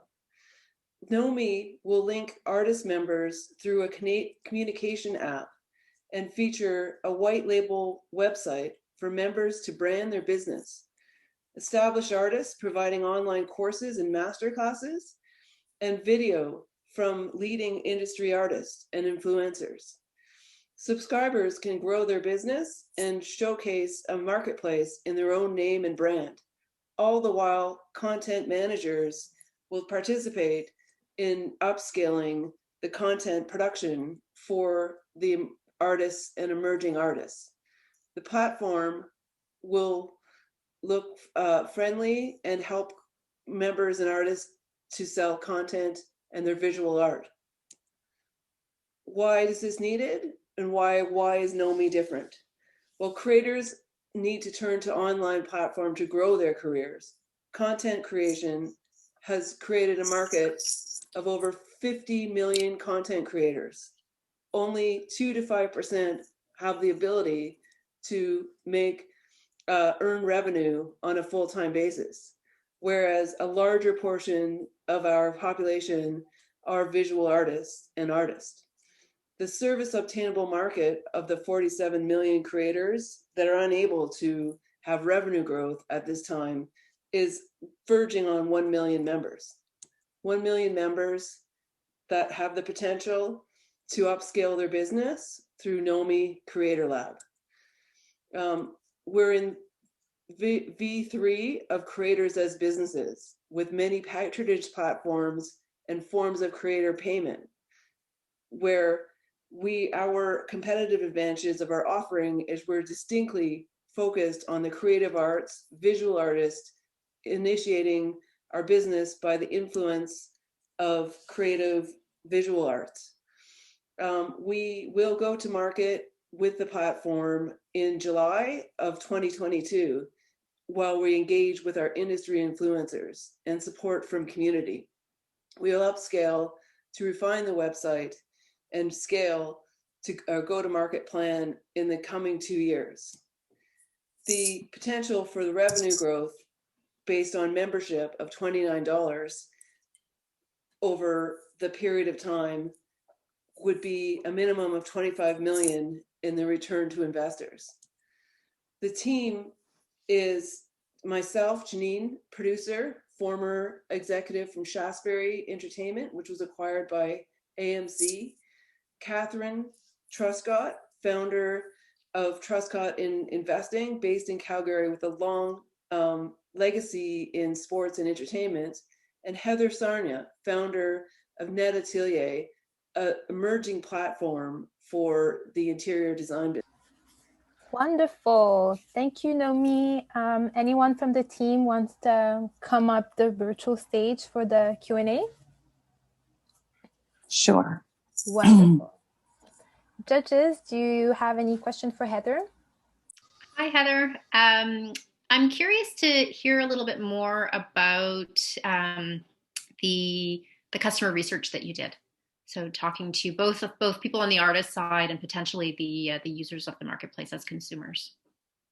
Okay, so excuse me, we came to this weekend and we started our platform this weekend. So that'll just give you a little bit of an idea of information I have because of my background and information I have that we've captured this weekend. So I'm an art agent, so I have affiliations with different art galleries, and I'm familiar with the process that's going on and the closures of the art galleries and different things like that. My daughter graduated from Juilliard in voice, and she's in Germany performing. Well, not performing, but she's in Germany with an opera house. And so we have so many conversations as she engages with artists internationally, talking about what is the next steps of their career and how they're going forward. We released a Survey Monkey this weekend, so we had some impact, and it was all extremely positive of the need and requirement for something specific and catered to the individuals. Hi, Heather. It's nice to see you. It's Julie. Yeah, you as well. Just a question about this subscription, the revenue subscription. Is that the creators that are paying that to have their artwork on the platform, or the users that are coming as buyers? I assumed it was creators, but I just wanted to check that. Right. So that's what we followed one income stream this weekend was the initial setup of the creators, because the marketplace is something that we're looking at launching later on. At this time, it's more the communication, the engagement of the different artists, and there would be. So you would have mentors, like very, sort of world-renowned Canadian artists, because there's lots of them, and they would be there teaching courses, but they would make money because the subscription would pay part of their fee to be on a masterclass and things like that. So it's basically providing the tools for a lot of these artists and to help them and making connections to get back into the industry. So I think the question I had is have you guys thought about how much does an artist need to sell on, whoever's paying the fee, like do the economics of that work at $29 a month? does the artwork or the classes that are being sold, like, do the economics, like, how long does it take for that to pay itself back?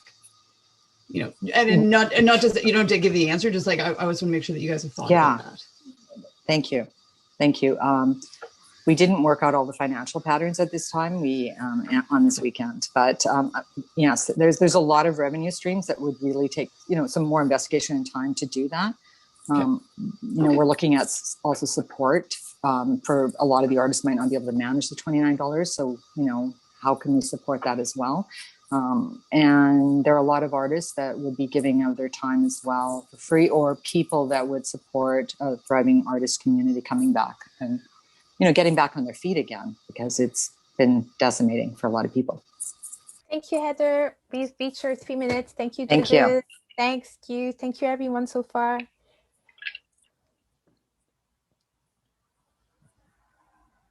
Just take a 5 seconds to shake our legs and arms and maybe just roll our head a little bit to get the blood circulating, since we've been sitting down for more than an hour now. It's time for Green Your Lab. Hi, we're Team Green Labs, and we're here to present to you our easier lab waste reduction solution. We know that the global academic lab waste that's produced is enough to bury Vancouver in plastic waste. That's 1 ton of plastic waste per scientist. And this waste doesn't just weigh in on disposal sites, it also creates a heavy emotional burden for the scientists. They want some better solution up there.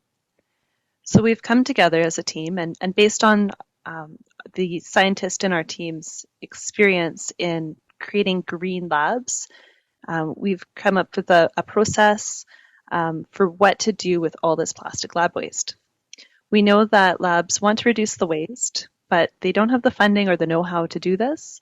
As well, there's specialized knowledge that's required to bring together all these different vendors. For example, one vendor will take gloves, another will take pipettes, and you need to do a lot of coordination to get this all to work in a beautiful system.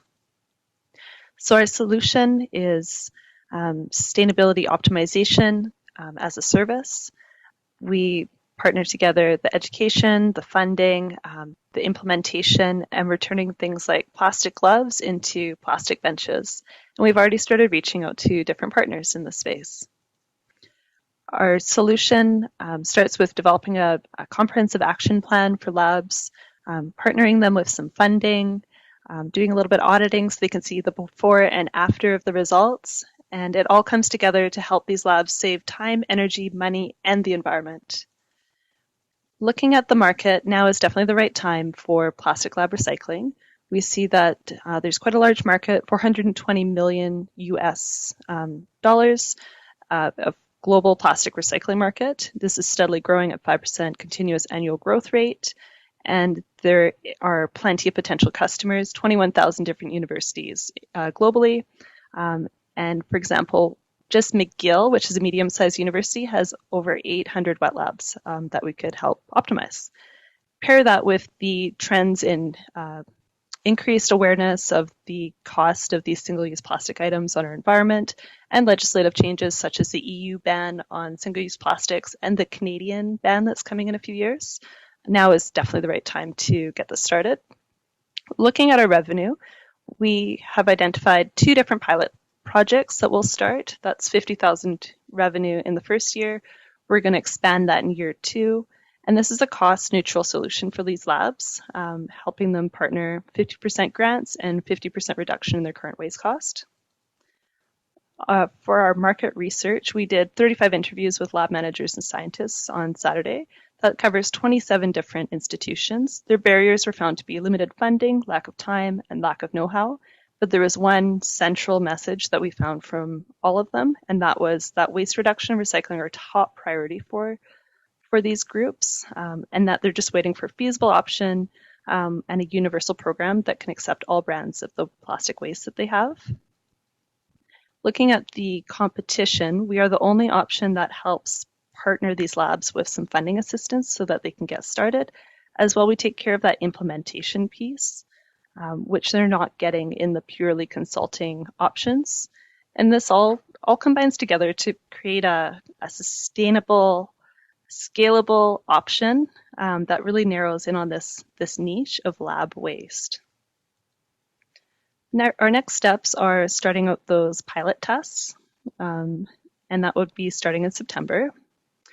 And we are the right team to bring this forth with lab experience, supply chain experience, and sustainability and grant writing experience. And we're looking for help with those partnerships. Thank you. Wonderful. Green Your Lab. Anyone from the team would unmute to answer some questions? We're all here. Wonderful. Yeah. Great. Judges, the stage is yours. One quick question. You mentioned very quickly that this would be cost neutral for a lab to adopt. I'm not sure I understood how that would work. Is it through helping find funds, or is there something else there that makes getting your solution completely cost neutral to them? Yeah, so it's a combination of helping them find funds as well as reducing the cost of their waste disposal today. So we've identified a few grants that we can help them apply for, and of course there will be more grants in the future, and that will help cover a portion of the cost, as well as right now, considering medical waste is actually really expensive, and that cost can then get rolled into this because now they don't have to send it to incineration or treatment. They can actually then roll it back into this recycling process. It's Julie. I'm not familiar with lab waste, so this might be a sort of basic question.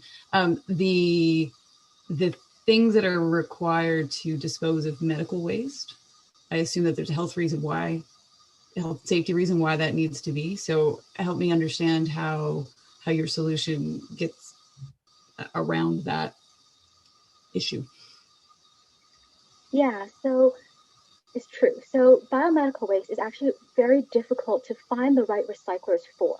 And so a lot of labs don't know that there are options out there. It takes a little finagling. Every different piece of waste has to go somewhere different, has to be decontaminated differently, and has to be stored in a certain way. So labs are missing that kind of know-how as well as those partnerships. But I work for a Fortune 500 company, and there I started their Green Labs program. And while I was doing it, as part of that, I implemented a way to partnerships with organizations that do recycle this type of waste. They were difficult to find. They were very difficult to work with. It was a pain in the bum, but we were able to do it. And now we feel like, okay, so we've got the partnerships. We have some idea. We worked with them before, and we can now reapply this. And we're taking that little segment of the market. So unlike our competitors, which are kind of wider consultants, we're taking this little piece that we know that scientists really care about. They see the lab waste that they're throwing away every day, and it really makes them tick. That's what keeps them up at night. And so we're saying we can help you with this little segment, and we're going to make it work for you. Okay, thank you. Thank you. Thank you, Green Your Lab. Again, I love that you're supporting each other in the chat. It's so nice to see what you're saying. Great job, everybody, so far. Okay. Congratulations, everyone. This was really awesome. So proud of you. These presentations and videos are really awesome. So you really did a great job. So what did you learn this weekend? You learned that when you put your mind onto something and dedicate time to it and collaborate with other people, other women, you can achieve amazing results just by putting your mind into something and focusing on one thing.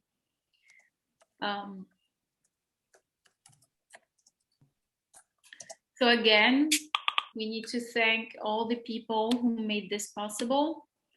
The first person we need to thank, and if we can all unmute our mics, say something nice to that person who's done all the heavy lifting and still is, and went through all the stress. So what you went through over the last 54 hours, he went through that for the last month, and that's Steven. So round of applause for Steven. Thank you. Thank you. Awesome job. Thank you, Steven. Yay. Steve. You really did something amazing, Stephen, and you made this possible. So thank you so much. And thank you to all you awesome facilitators, which just made the magic come together so nicely. Thank you, ladies. Thank you guys. It was a pleasure. It's a true pleasure. And of course, the sponsors and Techstars and all the volunteers and then all of you who came and who brought your passion and your energy, and without which this would not have been possible as well. Yeah, and the mentors who volunteered their time, of course, Miriam, Todd, Ashley, Angela, Anaïs, Annika, Bonnie, France, and Mara, Dina, Avinash, and Ria. I hope some of you are here, and I know that some of you wanted to join the final presentation. Chelsea, Cassie, Sue, and Heather.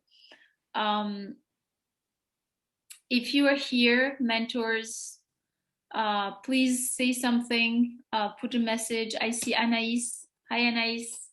Hi, I just wanted to say it was really great. I didn't actually got assigned to review my former groups, but I went the extra mile and look at their decks, and it was just like really nice to see how much you've accomplished in this very little time, and how you took in like part of the feedback and how you were able to improve. So it's really heartwarming. Congrats, girl. Wonderful. Thank you for that feedback, Anaïs. Yes, likewise, it was impressive to see how far they came from just yesterday until today.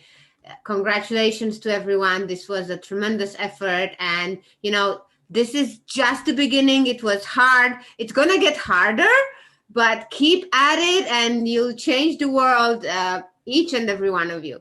Keep at it, and congratulations. Yes, absolutely. Any other mentor wants to say something, a quick feedback on these amazing presentations? Yeah, I just want to say. Oh, sure. Go ahead, Francis. Oh, no, I was going to say that it was a fantastic weekend. I'm so glad that I was able to also crash this last part. And I wish I could have actually had one-on-one time with all the groups, because there were some where I only got to see the presentation, and I didn't get to actually have any interaction with the founders. And so just one particular one was, I think it was the shipping one, which I thought was really interesting. And so so I added my email if you wanted to get in touch separately. But yeah, congratulations to everybody. Thank you so much. Thank you. Congratulations to everyone. I think that there's Angela as well. Yes, thank you, Muna. I think it was a fantastic time, not just on the founder side, but with my fellow mentors. It was great to see our interaction and tag teaming on giving the feedback and giving our expertise for the founders. This is just the beginning. There's lots of good things in sight based on some of the presentations that I've seen. So keep at it. And like Francis, feel free to reach out. We're available for you guys. That's wonderful. And we did share all your LinkedIn profiles. So everyone can find those in the Let's Stay Connected on Discord. Patricia sent a message. So if you scroll up, you'll see the LinkedIn profiles of all the mentors who shared. So thank you all for being present and for being available for the teams.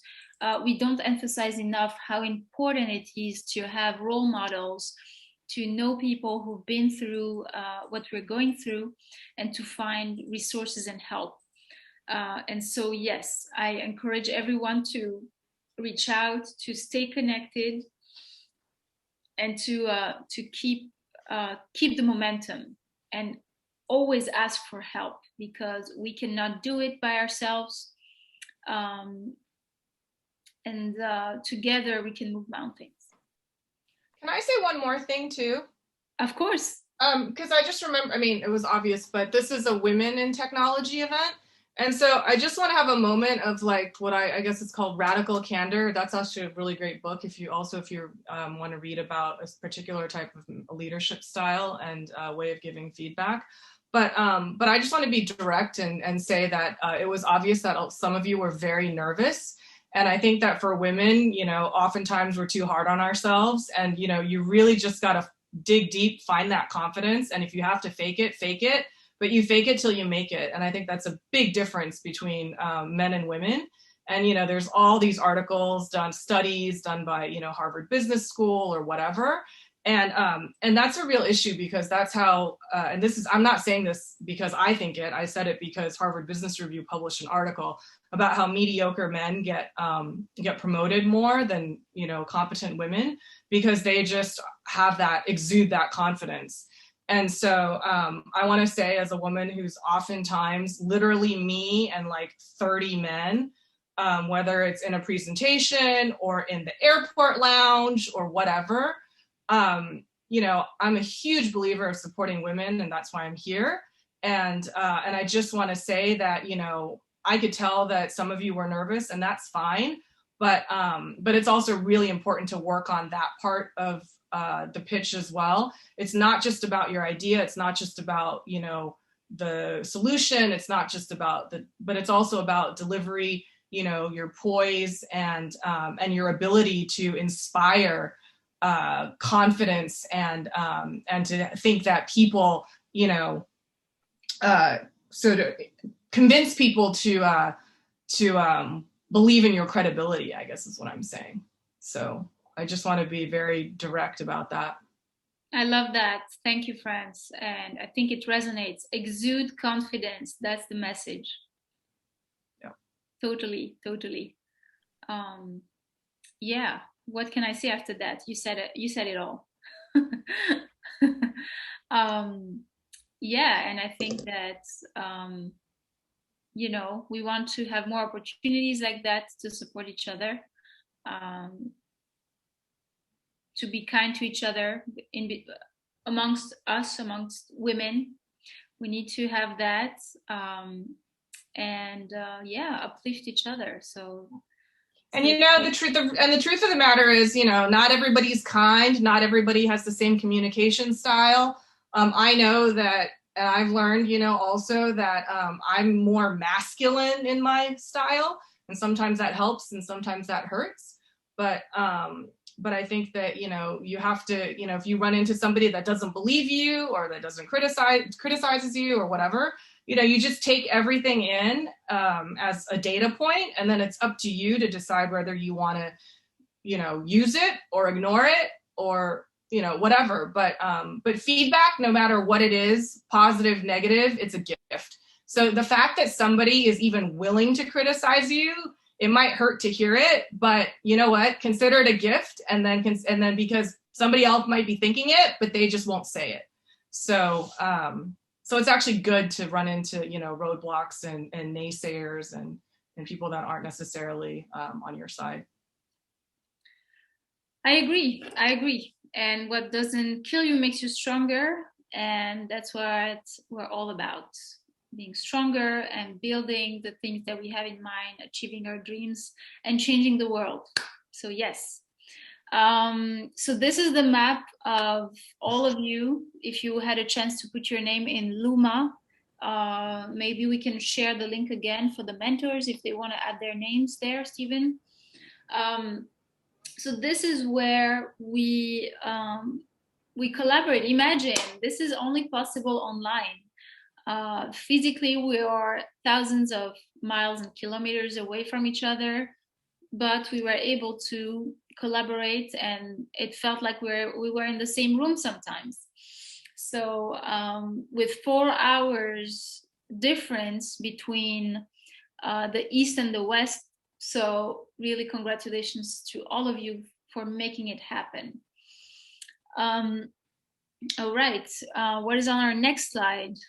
Let me see if there's something else interesting that I have to say before we wrap up.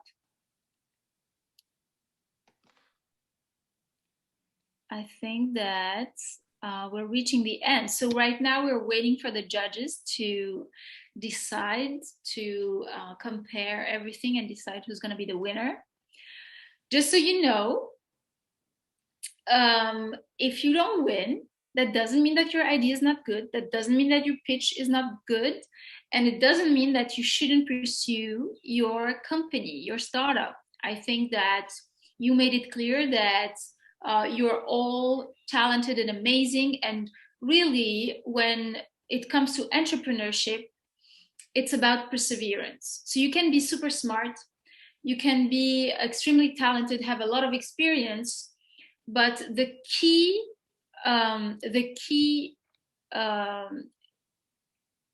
parameter of success, and it's been shown in many studies and in many books, one about grit and perseverance, is really who really wants it. If you really wanted to make it work, you'll find a way. And this determination is going to take you through the ups and downs, especially the downs, and help you keep moving. So really, perseverance. If you know that this is what you want, pursue it, and you'll make it happen. And then there are other tools that I would be happy to give you, kind of changing our mindset. I'm from Switzerland, so we have a very conservative mindset. Everything needs to be perfect before it's delivered. And also sometimes very pessimistic, very critical, self-critical.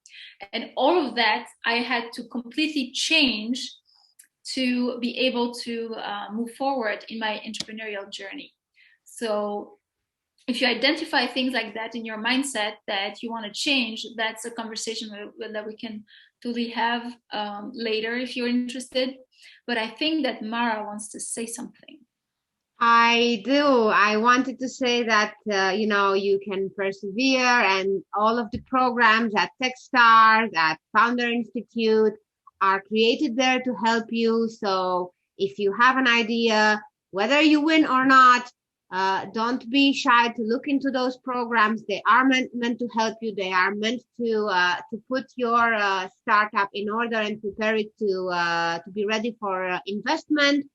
They are going to help you perfect your pitch and control your emotions and, clarify what's important for investors, for consumers, do your target segmentation, and make sure that you have an absolutely outstanding pitch and you can win pitch competitions and you can attract investments. So do look into those programs. They are all over the world. It's impossible not to find something that is within your reach, in your geographic area of interest. Founder Institute and Techstars are all over the world, and they have absolutely amazing programs. I mentor in several of those, and I'm sure other mentors here are there as well. So yeah, do reach out, and winner or not, if you're not a winner today, you can be a winner tomorrow. Just keep at it. There are investors there who would only want to work with founders that have failed once, because failure teaches you a lot of amazing things about how to deal with your resources, how to plan, what are the most important things, etc., etc. So keep at it. Thinking about it is the first step. Making a product, starting building it is the second step. Keep at it and you'll succeed. Wonderful. And I just want to add to that too. You just have to look at entertainment or real life. You don't have to be first. You just have to be best. And being best is just also about iterating and learning from feedback and learning from your mistakes. So, Facebook is now dominant, but if you probably remember MySpace or Friendster or all these other things. So Facebook wasn't the first. They just were the best at, constantly innovating and being better than everybody else. And then if you watch American Idol or any of these reality competition shows, oftentimes the winner is not the one that goes on to have the most successful career.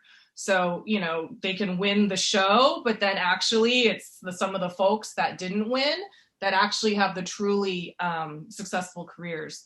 So it doesn't matter if you win today. You just have to, find if you're passionate about your idea or your purpose or your mission, then you just got to stick to it and you'll make it happen.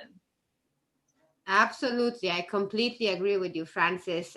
It's not about having the first idea. It's not even, in fact, about having the idea. There are so many great ideas out there in the world now. It's about keeping at it, iterating, and discovering what's meaningful for your customers, because that's what's going to get you ahead. That's wonderful advice. Thank you so much, Mara and Franz, for sharing that. And these are precious advice. And to continue, I would like to ask the participants to unmute themselves and share with us what was an aha moment during the weekend.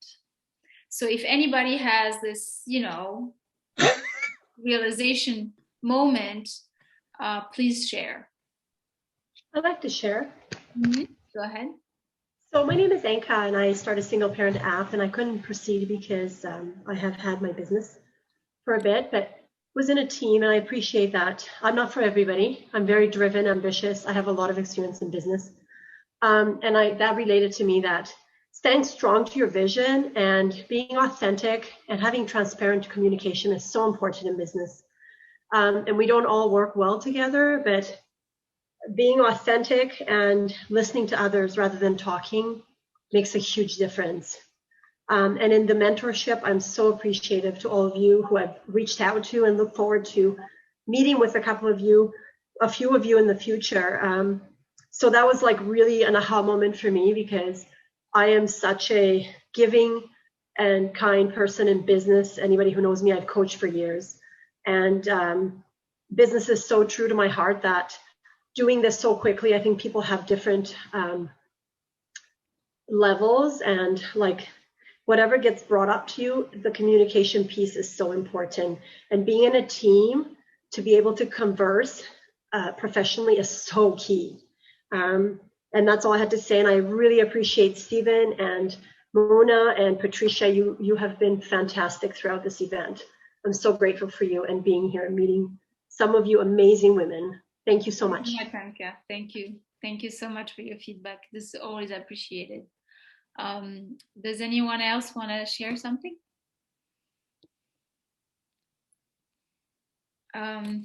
If not, there is something else. Yes, I have someone. Can I say something? Absolutely. Yes. So for me, my aha moment was just coming to the realization that I don't need to have it all together to start on the journey to entrepreneurship. I found out that nearly everyone that I interacted with knew certain things really well and didn't know other things as well. And so that kind of gave me the confidence that when you do start out, you're not going to know everything. You're going to learn along the way. You're going to make mistakes.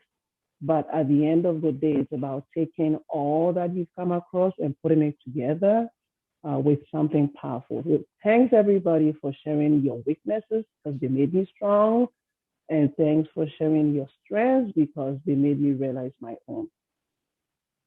Wonderful. Thank you, Josephine. That's a wonderful, wonderful feedback and sharing.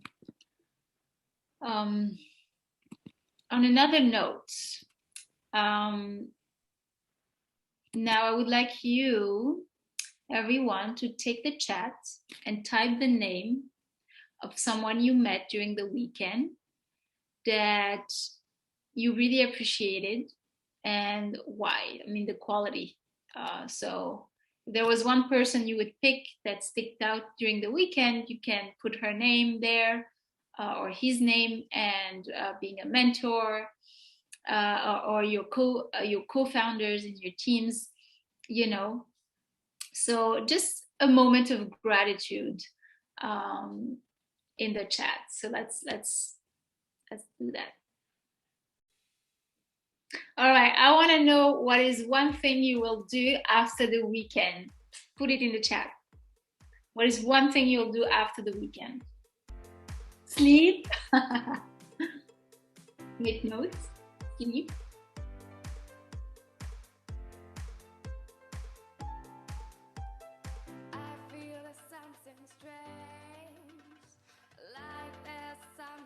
Connect with everyone on LinkedIn. Long hot bath with bubbles. Yay, and I love those too. Workouts. Been sitting in this chair since Friday. Let's get up, everyone. Let's get up. Come on, come on, come on. Get up, get up, get up, get up, get up. Even without the camera, I see you. I see you. All right. Let's move, let's move, let's move, let's move, let's move. All right. How do we do this? Like the kids, like the children. All right. This is something I learned 10 years ago, more than 10 years ago, 12 years ago. So it still sticks to my mind. This is how your blood circulates. Yay.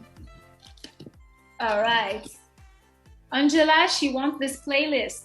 Stephen, please share the playlist. Stephanie's gonna cry happy tears. I'm gonna cry happy tears too, with you, Stephanie. Brenda is gonna keep working, she's inspired. Stephanie is gonna clean her house and hug her boys. I think we're all gonna have to clean our houses. And yeah, hug our loved ones. And if you live by yourself, what you do, you give yourself a self-hug just like that. Please do this.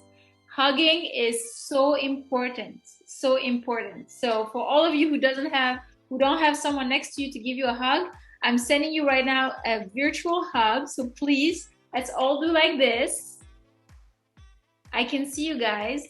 Let's all do like this and hug each other. Yay, team hug. Josephine, I see you.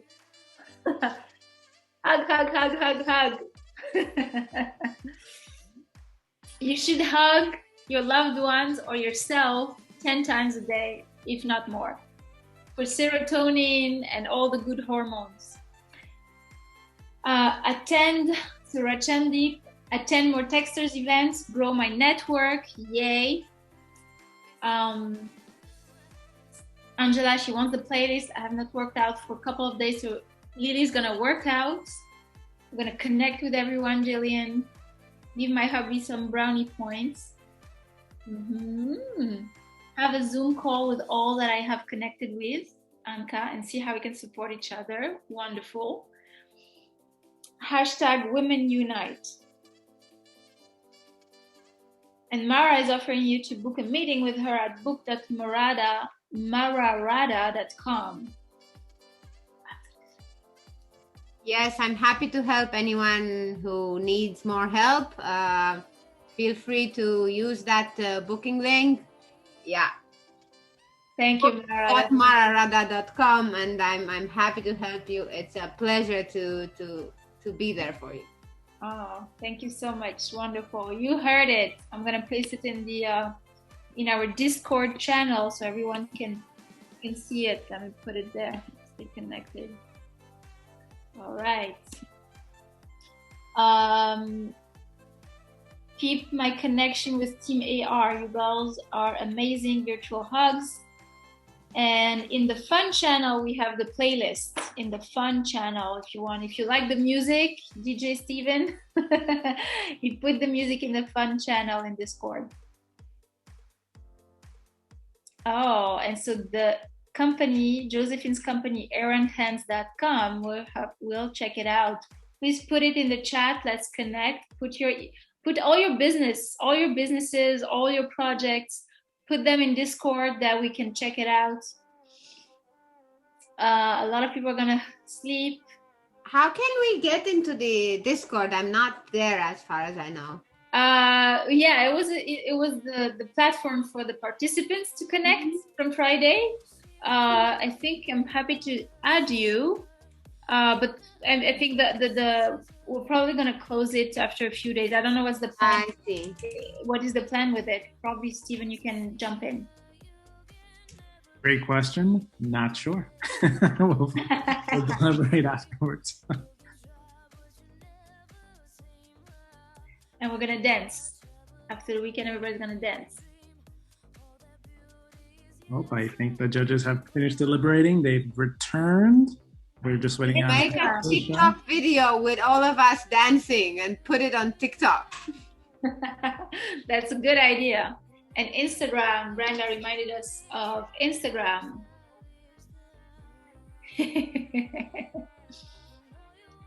Wonderful. So you say they're done, Steven? So we're gonna know who's gonna. Yep, we're waiting for Patricia to say the word. All right. Okay, Jennifer. Yes, we're done. We're just a quick minute. We're almost done. It won't be long. We'll be back shortly. We want to take time to say thank you to all of our sponsors and partner. BDC, who was our partner for the weekend. A big thank you for your support. Woo! Thank you to all our other partners. Agora, Bonjour Startup, BDO, Collision, CWN, Collab, Entrepreneur. Oh, I'm not sure of the F logo. Genesis, Montreal Inc., Montreal, North Forge, Platform Calgary, Startup Canada, and Startup Women. Thank you to our global sponsors who are supporting us, have been supporting Techstars Weekend for years. Google for Startups and GoDaddy Registry. Don't forget, participant, that you have access to $300 in cloud platform credit. You have all the information, but this is the link to register. You can take advantage of that while you're working on your company. You also have a GoDaddy, free GoDaddy registration. This one, it's available only for a few days, I think until Wednesday. So hurry up if you want to take advantage of this and create your website. Here's the code. Take a picture quickly, but we'll share it as well. So a quick reminder of the prize. All the participants will be getting a Canadian Women Network 6-month complimentary membership access courtesy of BDC Capitals with Fun, which is $150 US value.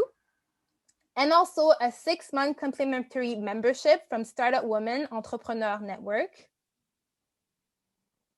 The top 3 winners will be getting Canadian Women's Network, from Canadian Women's Network, I apologize, 1-year complimentary membership, access courtesy of BDC Capitals with Fun, a value of $250 USD, also a 1-year complimentary membership with Startup Women.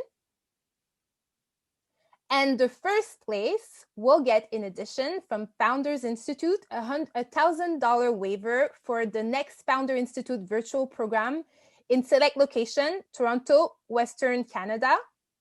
And also from Agora.io, $1 million credit to apply towards Agora Easy Embed SDKs to build engaging interactive apps.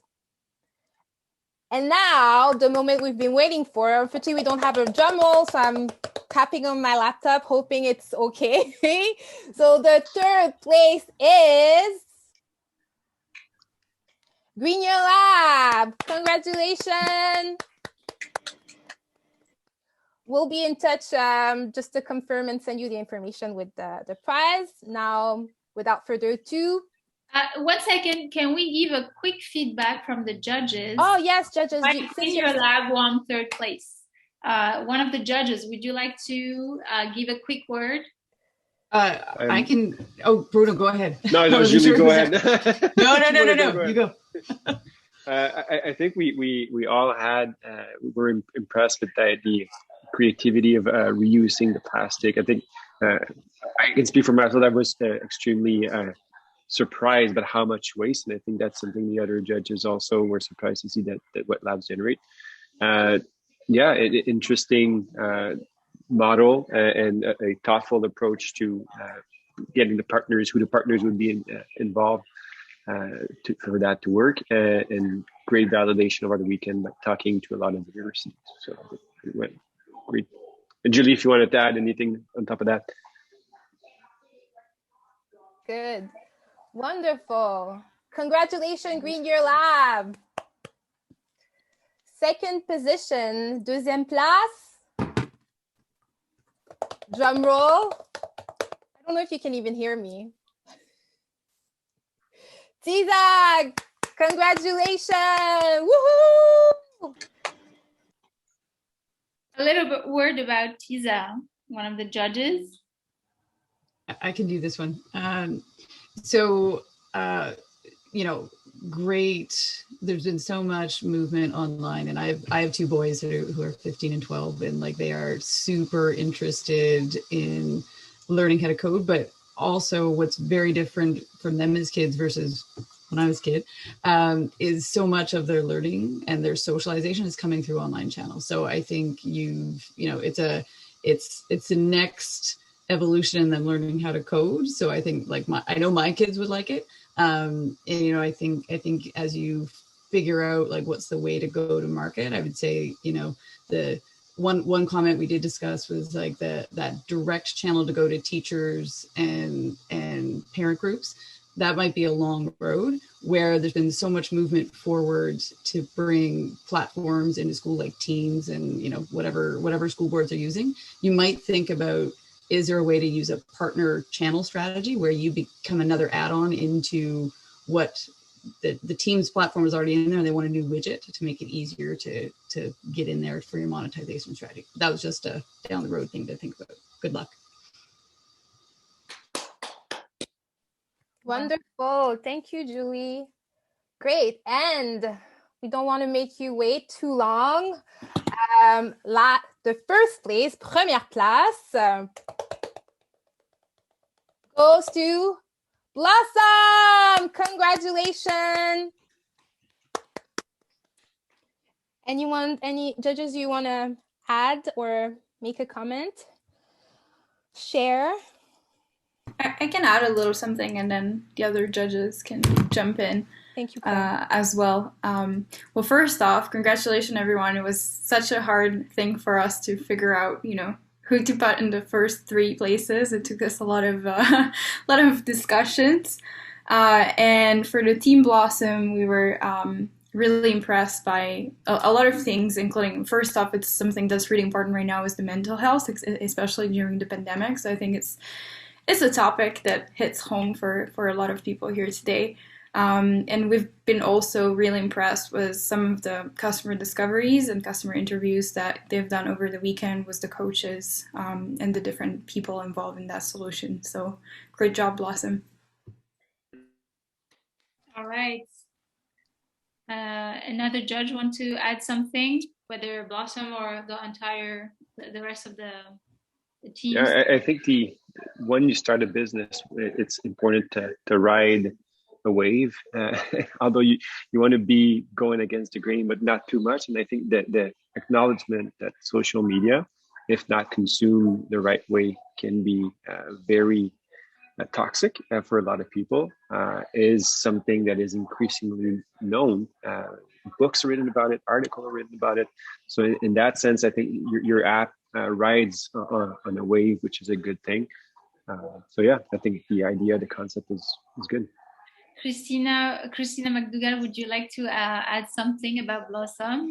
Yeah, well, I think around Blawesome, I think just really a needed solution and a marketplace that I don't think exists, and one that I think the world is ready for. So well done. And I would say, feedback for a lot of the other teams in the discussion with all of the judges, there were so many nuggets of great business ideas and interesting problems that needed to be solved. So I would say, for everyone that, isn't in that top 3, it's, there's still a lot of really good things there. And with sort of time and thought and obviously outside of, 2.5 days, there's a whole lot of potential. So I would say to anyone that's out there that's thinking, a little bit more time and effort into these business ideas, there's certainly a lot of legs with a lot of those ideas. So well done, everybody. Wonderful. Thank you. Thank you so much. Cynthia, would you like to Okay, final words? Closing remarks. Final words, except that it's time for a cocktail. It's time for bedtime and bath, depending on where you are in Canada. And but in all seriousness, my goodness, French and English all in one.